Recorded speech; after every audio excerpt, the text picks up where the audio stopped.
예, 오늘은 자유한국당의 구원투수로 등판한 유석준 혁신위원장, 연세대 사회학과 교수입니다. 예, 인터뷰 준비했습니다. 안녕하십니까? 오랜만입니다. 예. 지금 10일 날 혁신위원장 맡으시죠? 그렇습니다. 예, 그러니까 이제 12일째인데 이틀 전에 혁신위 구성했던데, 예, 한국당에 들어가 보니까 무엇이 문제입니까? 한국당에 들어갔다는 표현이 적절하지 않습니다. 아직 그럼 당직은 안 가지시고 당적이 혁신위원장입니까? 없는 사람들이 혁신을 하도록 돼 있어서 혁신위원들 전부 다 그렇습니까? 그렇습니다. 예, 그래서 가까이서 보고 있는데 예, 들어가서 제가 추가로 당이 문제다라는 걸 알게 된 거는 별로 없지만 들어가기 전부터 저 당이 문제다라는 거는 제가 많이 알고 있었기 때문에 그것만 가지고도 할 일이 너무 많습니다. 네. 이미 밖에서 자유한국당의 문제가 무엇인지를 다 알고 있었기 때문에. 아니 온 국민이 느꼈는데 뭐 저라고 예, 특별히 그렇군요. 했겠습니까? 예. 예, 그렇더라도 뭐 저도 안다고 할 수가 없는 위치입니다. 아니 우리 뭐 전 변호사님 너무나 잘 아실 거 아니에요. 그 당에 무슨 문제가 있는지. 지금 혁신위 구성을 두고 지나치게 우경화됐다, 이런 지적이 일부 언론에서 나왔습니다. 어떻게 생각합니까? 일부 언론이 그런 얘기를 하는 거는 알고 있는데요. 예. 저희 당은 대한민국의 정통성을 수호하는 우파 정당입니다. 예. 그러면 우파 정당을 개혁하는데 우파적 가치를 가진 사람들이 들어가야지. 예. 우파 정당을 좌파적 가치를 가진 사람들이 들어가서 지금까지 헛 개혁을 계속한 게 자유한국당의 지난 20년입니다. 이 사회민주주의 관련 운동 한 분 계시던데요? 그분은 대한민국 정통성 인정하고요. 예. 북한 체제 부정하고 예. 전교조의 역사관, 민주노총의 기득권 부정하는 우리 사회의 건강한 합리적인 좌파입니다. 예. 우리 당이 불평등 문제를 해결하는데 도움을 얻고자 모셨습니다. 예, 그렇군요. 불평등 문제를 해결하기 위해서 넣으신 분이다. 지금 박근혜 전 대통령의 탄핵은 정치적 보복을 위한 조치다, 이런 말씀을 했더라고요. 예. 아니, 그러니까 정치적 보복이다. 예. 그러니까 정치적인 성격이 짙은 결정이 나왔다. 예. 박근혜 대통령은 사실 정치적으로 실패한 분이라고 저는 평가합니다. 예.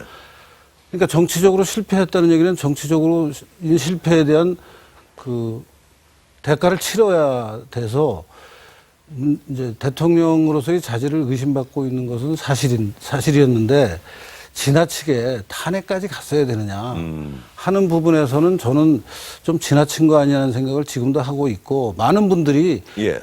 헌법재판소가 그렇게 결정했으면 우리가 받아들여야 되는 거 아니냐는 생각을 하는데, 제가 헌법재판소의 결정에 불복하는 것이 아니고 예.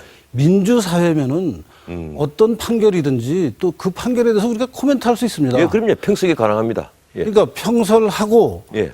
사실은 과거의 여러 가지 사건들도 보면요, 그 당시 법 집행 기준에서 다 법 절차를 예. 따랐는데도 세상이 바뀌면서 잘못됐다고 지금 재심 결정까지 나온 사건들이 많기 때문에 예, 그럼요. 예. 역사적인 혹은 시간이 가면서 이 사건에 대한 평가는 또다시 바뀔 수 있다고 생각하고, 예. 그런 면에서 장기적인 안목에서 이 문제를 제대로 평가해야 되기 때문에 제가 그런 얘기를 하는 겁니다. 예. 지금 친박 청산, 예, 아직도 그런 말이 나오는데 누가 어느 정도의 책임을 져야 합니까? 그거는 이제 좀 구체적으로 따져봐야 될 예. 일인데, 일단 친박은 사실은 대통령을 만드는데 결정적인 역할을 했고, 대통령의 국정 운영에 자기들은 책임이 없다라고 말할 입장이 아닌 분들이에요. 예. 공동 책임을 져야 될 분들인데 대통령 혼자만 저렇게 지금 저런 모습으로 만들어 놓고 자기들은 지금 국회의원직 다 유지하면서 돌아다니면서 밥 먹고 있는 게 제가 보기엔 너무 어이없는 일이라고 생각이 들어서 친박도 문제다라고 예. 생각합니다. 대통령만 구치소에 있고, 예, 밖에서 자기들은 호의 없이 가는 거 정말 눈뜨고 못 봐주겠다, 이런 말씀이고요. 전 변호사님 같은 분도 굉장히 흥분할 일 아닙니까, 그거? 예. 뭐 제 입장은 나중에 방송 뒤에 밝히겠습니다. 많이 그런데 바뀌셨네요, 앵커. 탄핵에 앞장섰던 분들 잘못 따지겠다, 또 이 얘기했더라고요. 아니, 같은 당에 자기들이 대통령으로 만드는 분이 자기들이 나서서 탄핵한다는 게 있을 수 없는 일이죠.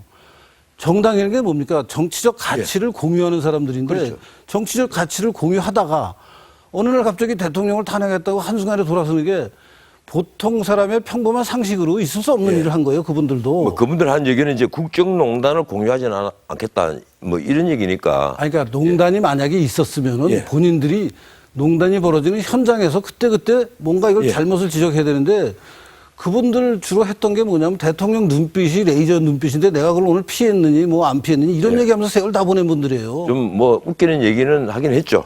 그러니까 예. 말이 안 된다고 생각하니까 공당에서 어떻게 그런 일이 벌어졌는데 달랑 돌아서서 자기들이 모시고 있던 분을 그 지경을 만듭니까? 예.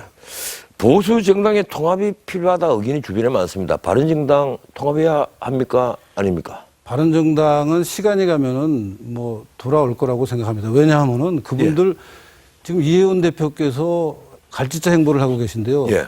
엊그제는 박정희 대통령이 생가에 뭐 참배를 한다고 갔었고 그 앞에는 또 봉하마을 노무현 대통령한테 가서 이러면은 대구표가 올 거라고 생각하시는데 제가 보기에는 완전 오산이라고 생각하고 결국 그래서 그런 오산이 계속 누적이 되면은 자유한국당 쪽으로 돌아서지 않을까 그렇게 생각합니다. 예, 짧은 질문 하나 드리겠습니다. 내년 지방선거 이 외인을 좀 넓혀야 이 자유한국당에게 미래가 있지 않겠습니까? 어떻습니까?